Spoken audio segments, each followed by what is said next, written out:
British शासनकाल के दौरान कुछ वैज्ञानिकों को यह खबर मिली कि भारत में एक बहुत ही अजीब मंदिर स्थित है, जहां स्थापित मूर्ति जल या प्रसाद नहीं बल्कि मदिरा पीती है। यह सुनने के बाद वैज्ञानिकों को इस बात पर यकीन नहीं हो रहा था। वो इस अद्भुत नजारे को अपनी आँखों से देखने के लिए इस मंदिर के पास पहुँच गए। जैसे ही वो इस मंदिर के अंदर गए और उस मूर्ति को देखा तो सबके होश उड़ गए, पर किसी तरह साहस करके उन्होंने इस अनोखी मूर्ति पर शोध किया। तब तो जो सच उनके सामने आया उस पर किसी को यकीन नहीं हुआ। तो आखिर कहाँ है यह मंदिर और क्या है इस मूर्ति के शराब पीने के पीछे का रहस्य, जिसने पूरी दुनिया के वैज्ञानिकों को हैरान और परेशान कर रखा है।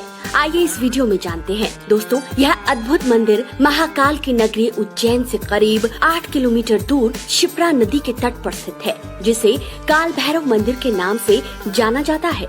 आप जब भी इस मंदिर में दर्शन करने जाएंगे तो आपको मंदिर के बाहर प्रसाद की जगह शराब बिकती नजर आएगी। दोस्तों, ये नजारा तो कुछ भी नहीं, असली नजारा तो मंदिर के अंदर देखने को मिलता है, जहाँ बाबा काल भैरव की प्रतिमा शराब पीती हुई नजर आती है। दोस्तों, आपको यह बात आम लग सकती है क्योंकि काल भैरव बाबा को तो शराब चढ़ाई ही जाती है, तो इसमें नया क्या है। पर आप गौर कीजिए कि यहाँ काल भैरव पर शराब चढ़ाई नहीं जाती, बल्कि वो खुद शराब पीते हैं। काल भैरव मंदिर में जैसे ही शराब से भरे प्याले काल भैरव की मूर्ति के मुंह से लगाया जाता है तो देखते ही देखते वो शराब के प्याले खाली हो जाते हैं। आखिर यह शराब कहाँ जाती है, यह बात भी आज तक कोई नहीं जान पाया है। ये बात इसलिए भी हैरान करती है क्योंकि मूर्ति में होठों के बीच कोई खाली जगह नहीं है जहाँ से शराब मूर्ति के अंदर जा सके, पर शराब के प्याले पर प्याले खत्म हो जाते हैं। दोस्तों, काल भैरव को मदिरा पिलाने का सिलसिला सदियों से चला रहा है। यह कब, कैसे और क्यों शुरू हुआ यह कोई नहीं जानता। कुछ विद्वान मानते हैं कि जिस पत्थर से काल भैरव की प्रतिमा निर्मित हुई है उसकी प्रकृति ही मदिरा सोखने की है।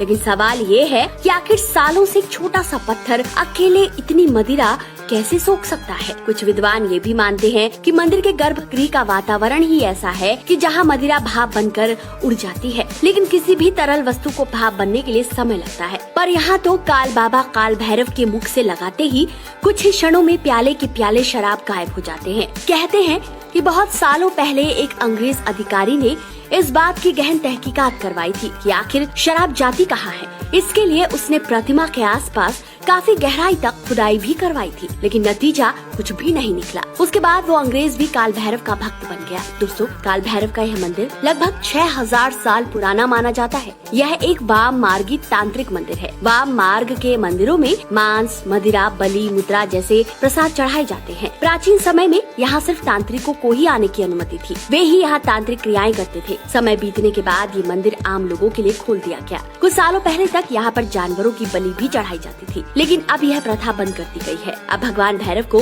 केवल मदिरा का भोग लगाया जाता है। दोस्तों, मंदिर में काल भैरव की मूर्ति के सामने झूले में बटुक भैरव की मूर्ति भी विराजमान है। बाहरी दीवारों पर अन्य देवी देवताओं की मूर्तियां भी स्थापित है। सभागृह के उत्तर की ओर एक पाताल भैरवी नाम की एक छोटी सी गुफा भी है। मान्यता है कि इस मंदिर की कहानी स्कंद पुराण में वर्णित है। यहाँ के पुजारी बताते हैं कि स्कंद पुराण में इस जगह के धार्मिक महत्व का जिक्र है। इसके अनुसार चारों वेदों के रचयिता भगवान ब्रह्मा ने जब 5वें वेद की रचना का फैसला किया तो उन्हें इस काम से रोकने के लिए देवता भगवान शिव की शरण में गए। ब्रह्मा जी ने उनकी बात नहीं मानी। इस पर शिव जी ने क्रोधित होकर अपने तीसरे नेत्र से बालक बटुक भैरव को प्रकट किया।